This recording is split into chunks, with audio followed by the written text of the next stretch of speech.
Lockdown की वजह से बंद पड़ी फैक्ट्री में फंसे प्रवासी मजदूरों ने सरकार प्रशासन के दावों की पोल खोलकर रख दी।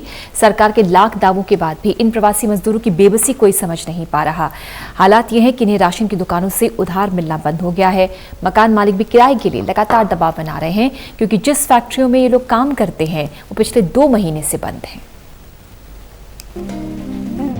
तो रास्ते में हादसा हो गया, कोई बात नहीं साहब, यहाँ भूखे मरने से अच्छा है कि हम जिंदगी से जंग लड़कर मर जाएंगे, कोरोना से लड़कर मर जाएंगे, अपने बाल बच्चों के सामने मरेंगे, घर में मरेंगे। यहाँ हम मर गए तो हमारा मिट्टी का दफन कौन करेगा हरियाणा में, ये बताइए। कोई कोरोना नाम पे जान के बीमारी जान के कोई मिट्टी के लिए जाएगा नहीं, हमारी लाश को नहीं छुएगा। इससे अच्छा तो हम अपने घर पे ही मरें। बिहार और यूपी के इन प्रवासी मजदूरों के ये मार्मिक अपील सुनने के बाद शायद आप अपने आंसू नहीं रोक पाए।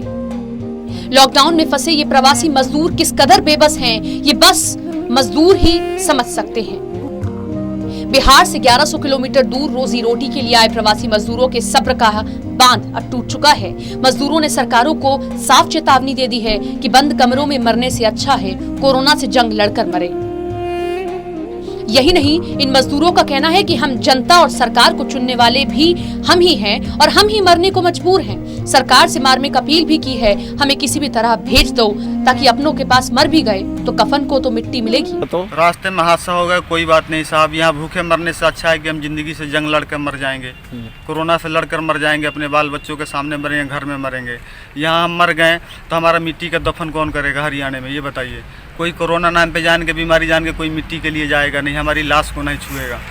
इससे अच्छा तो हम अपने घर पे ही मरें। जाएंगे तो बाबूजी हम रास्ते में भले मर जाए, हादसा हो जाए, कुछ भी, हम जाएंगे तो लड़ेंगे। हम क्यों नहीं लड़ेंगे, हम जनता लड़ेंगे। हमारे पीछे 50 भाई हैं, 10 भाई खड़े हैं, हमने जिताया है सरकार के, हम वोट देते हैं, हम जनता हैं, सरकार से लड़ेंगे क्यों नहीं? हम वोट देते हैं, जनता है, सरकार हम बनाते हैं। सरकार हमको ना देखेगी तो फिर किसको देखेगी?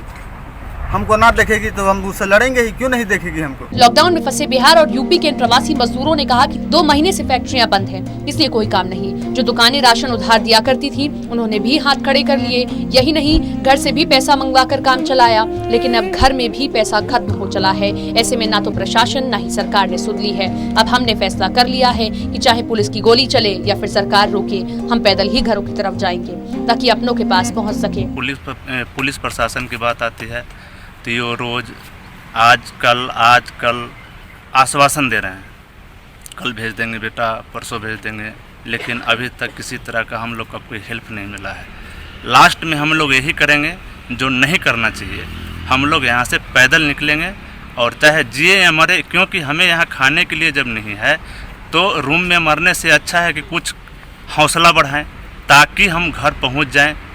और यही करने वाले हैं, 2 से 3 दिन के अंदर यही करने वाले हैं। से लॉकडाउन है, यहाँ हमारे कोई खाने पीने का कोई सुविधा नहीं मिला। हम लोग का जब तक पैसा था तब राशन लेके खाया, अभी राशन वाले भी मना कर दिया, भाई पैसे दो तो राशन दूंगा, नहीं तो नहीं दूंगा। अब हम लोग कई बार घर से पैसे मंगा के तो राशन वाले को दिए हैं, अब हम लोग को न जाने का पैसे है न खाने के पैसे है। अब हम लोग सोच रहे हैं कि यहाँ से पैदल निकले, अब कोई सवारी मिलेगा तो जाएंगे, नहीं तो पैदल चलेंगे। यहाँ से 1200 किलोमीटर जाना है हम लोग को, क्या करेंगे? अब भूखा थोड़े मरेंगे, अब जाएंगे यहाँ से पैदल चलेंगे घर के लिए। हो जाएगा तो हो जाएगा, अब क्या करें? भूखा मरने से अच्छा है कि पैदल चल के मरे। गौरतलब है कि रोहतक जिले के टिटोली गांव में अनेक फैक्ट्रियां हैं जिसमें बिहार और यूपी के प्रवासी मजदूर काम करते हैं, लेकिन रजिस्ट्रेशन करवाने के बावजूद भी इन्हें घर नहीं भेजा जा रहा है और न ही इनके पास राशन उपलब्ध है।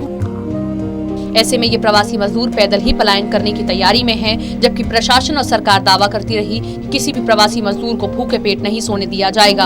अब सरकार के दावों में कितनी सच्चाई है ये इन प्रवासी मजदूरों ने साबित कर दी है। Devendra Sharma, total news, Rohtak.